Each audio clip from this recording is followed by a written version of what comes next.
Oh, hello there. Didn't see you there. I was just brushing up on my Oxford Dictionary of Economics by John Black.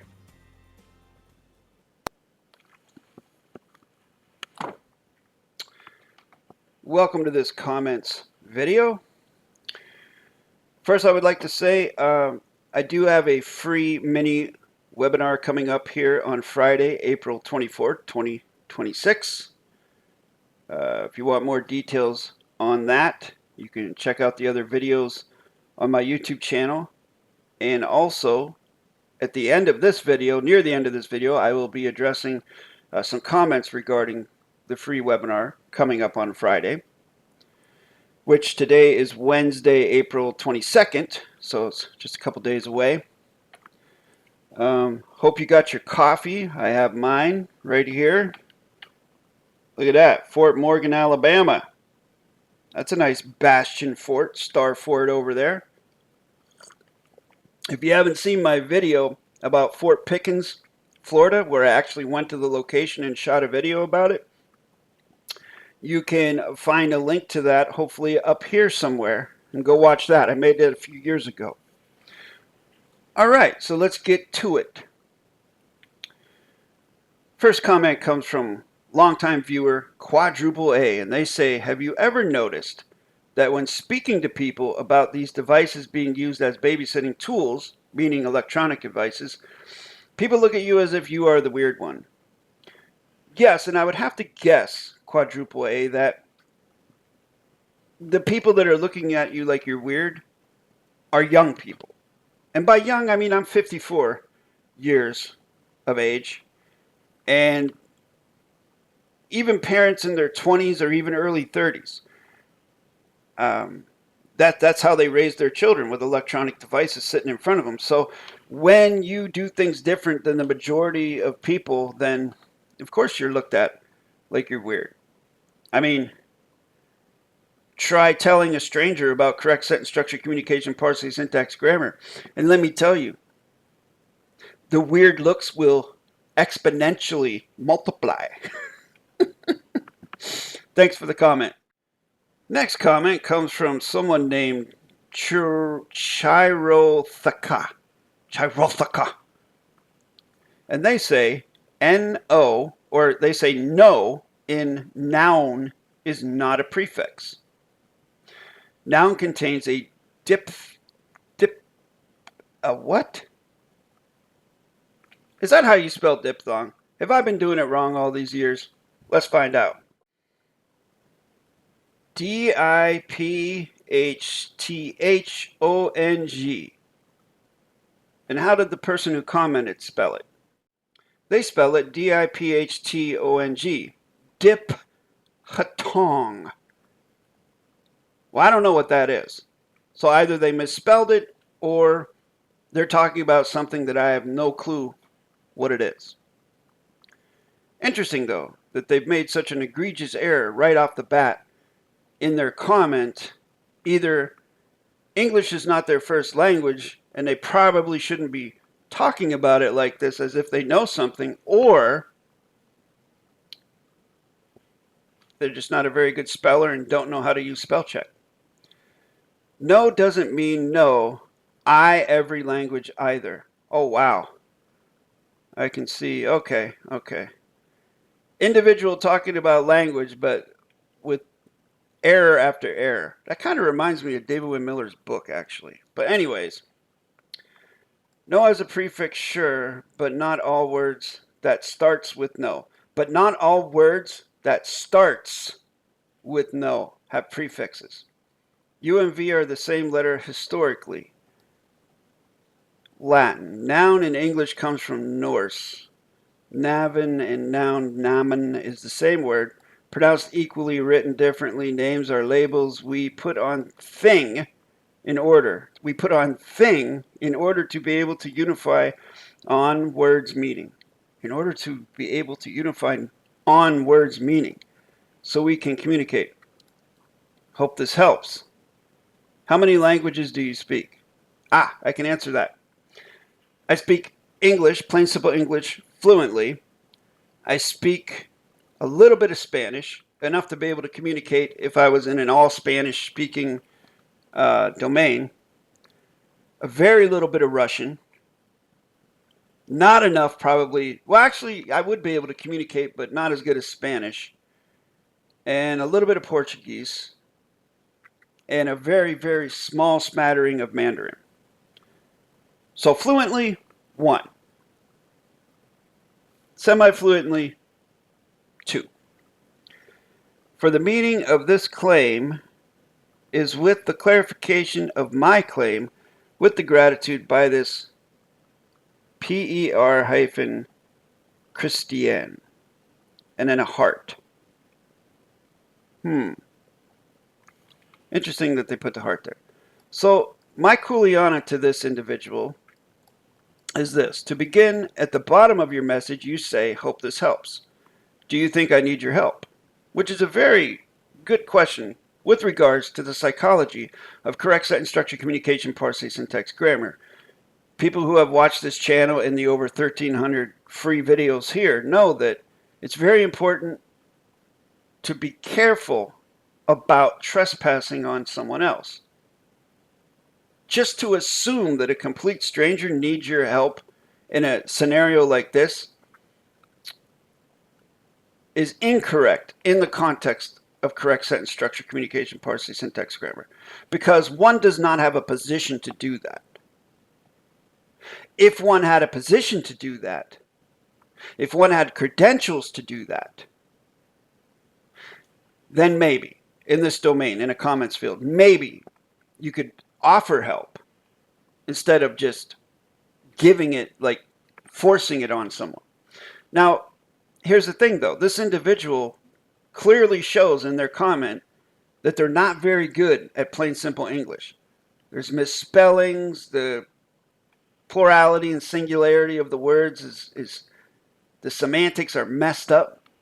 So they don't really have a position with which to have any type of authoritative or solid or any type of weight in offering what they're saying. And I said, anyone with an etymology dictionary can articulate what you've just said, which is an important point because that's how I do things on this channel. I suggest that you use ÉTI Online, the most common etymology dictionary, something that everyone can use. You, me, and anyone else on this planet, on this earth, can use. There's no secrets or no tricks. I bring your attention to the etymology. Okay. I bring to your attention the ÉTI Online entry for noun, where it clearly separates no men with a hyphen, differentiating the two particles. So that goes back to the beginning where this individual is saying that no is not a prefix.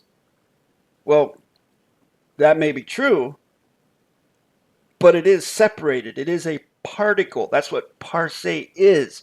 The parts of a word. From the syllables to the prefixes, suffixes, right down to each individual letters. Those are known as particles, whomever you are. That's a free grammar lesson for you. If you would like to learn more about parse, feel free to check out my parse playlist. I recommend the videos concerning the gerund modifier particle of negation ing for starters. The reason I say that is because this individual also shows or gives me a glimpse into their correct sentence structure, communication, parse, syntax, grammar knowledge in this last sentence where they use the particle of negation ing, the modifier ing in their fact. And as we all know in quantum grammar, one would not use particles of negation in their facts. Or if you're interested in studying correct sentence structure, communication, parse, syntax, grammar, you may peruse the over 1,300 free videos on my channel. Or if you are really serious, you may contact me at jasonmatthewg17@gmail.com and apply for workshops. Please include your full correct name. Thank you. However, it's my guess that that's not what this individual's volition was at all, was sharing this, especially considering the little heart they put at the end. I don't know. I hope it made them feel important in some sort of way and that I could contribute to that. But I doubt they're serious about learning this grammar. I bet they think they already know it. Next comment comes from Liku. Okay, I'm not even going to say that. But they do have a picture of a kitty cat in their profile, so that's going to soften what I say here. So they commented on a very old video of mine about Romley Stewart. And they say, let Romley to speak. We don't need your opinion. Well, who's we? You got a mouse in your pocket, or are you talking about your multiple personalities, the voices in your head? I'm not sure who you're referring to there. I remember I tried to reach out to Romley because he was saying some things about quantum grammar. Oh, it doesn't work. It doesn't, this and that and the third. Why, I offered to have a video meeting with him where I made the claim that I could explain correct sentence structure, communication, parsing, syntax, grammar to him in like 10, 15 minutes. Not give him closure, but give him enough clarity to show what it actually is, because he clearly doesn't know what it is or how it works. But he refused, and he left a comment saying, my name is Romley Stewart and I make no claims. That's pretty funny, because if you make no claims, that is a claim in and of itself. So that tells me a lot about like where he's at in the domain of contract mechanics, the way he navigates. Next comment comes from Chris Stevens. And they say, dude, just bring lessons online. And then I correspond back, because they misspelled the. Dude, they are. Over 1,300 free lessons. Dude, can you dig it? So much free stuff. Yeah.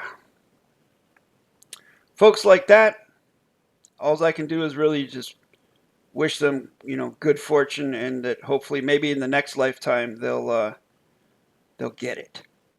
Next comment comes from our old buddy Tony Montana.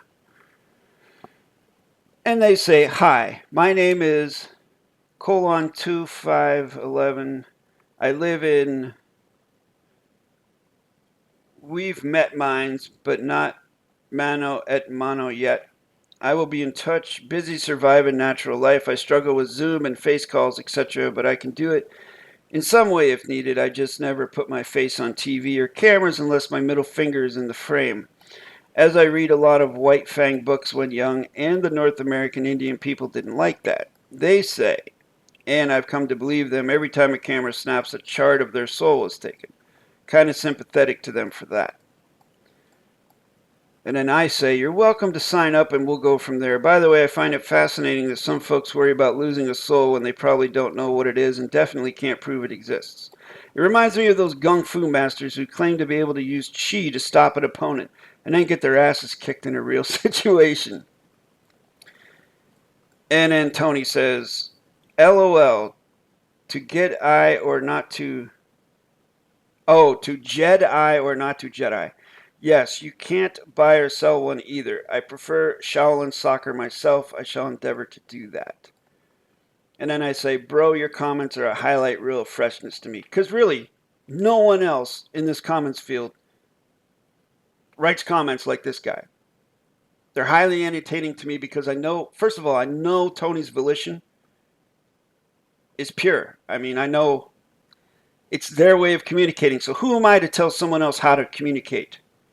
Like normally, if apropos of nothing, Tony would come onto my channel and I don't know who they are and they would write like that, I would ask them to please use plain simple English. But now that I've gotten to know them, I don't mind it. I find it fresh, like I just said.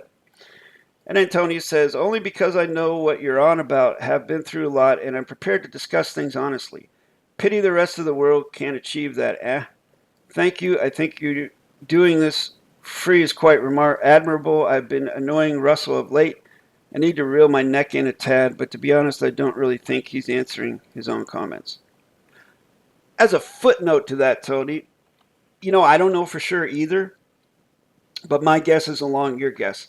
I would have to say that to use a gentle term, handler is handling the comments field. Because a handler is someone who moves a handle to direct someone. And that's probably exactly what's happening in that comments field.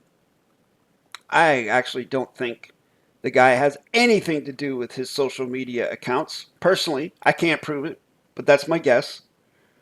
I feel like it's totally being handled by his handler.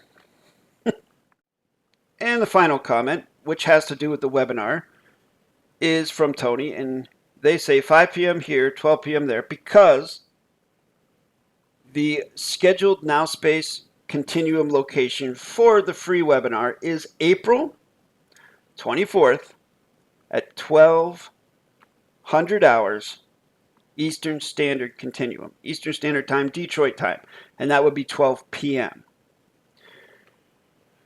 One small formality. The pro forma you shall offer, is it secured by you, i.e. my name is in the private list you use and control, and this info will remain 100% private between us until I want to give my name to anyone else personally? Yes, the answer is yes, the short answer. Long answer would be, if there are any other parties outside of my control, meaning the platform I'm using, which is Google Meets, if there is some outside party outside of Google Meets looking in at your name, I have no control over that. So therefore, that's the risk you want to take, if you view it as a risk, because Google may indeed be able to look at you. I can say private and confidential all I want to, but I do realize I'm using their platform, I'm using their equipment, and so therefore it's their terms and conditions. So if you want to know about that, I would suggest you avail yourself of Google's terms and conditions, because if you're going to be using their stuff, which you would have to if you're going to attend the meeting, then you would have to be aware of their terms and conditions if you're worried about such things. So then I say I will make a video addressing this, because I'm sure there are others similar to yourself who wish to remain anonymous. Your full correct name will indeed remain confidential between you and I. And then Tony says, thanks, I'm okay with not being anonymous. It's just people have sold my info before, so while I'm not saying you would do that, of course I would 100% not do that. I am still acutely aware of all sorts of problems it could bring me, and as per, thanks very much for addressing it. Yeah, I mean, one of the benefits of making correct sentence structure, communication, parsing, syntax, grammar claims that I've made in the last 9 years is that it has virtually stopped all junk mail that I get. I am certain between us isn't an issue as long as I know your intent, but it is important to me feeling happy. I'm giving out info. I have nothing to hide but ignorance, and I'm sure I'm not the only ignorant one, as I've checked. Yes, indeed. Again, thank you very much for your comment and for your participation here, Tony. I do actually hope to see you at the webinar. I hope to receive an email from you, and that'd be pretty cool, I think. Hope you enjoyed this comments video, and I do hope to see you this Friday. Que sera, sera.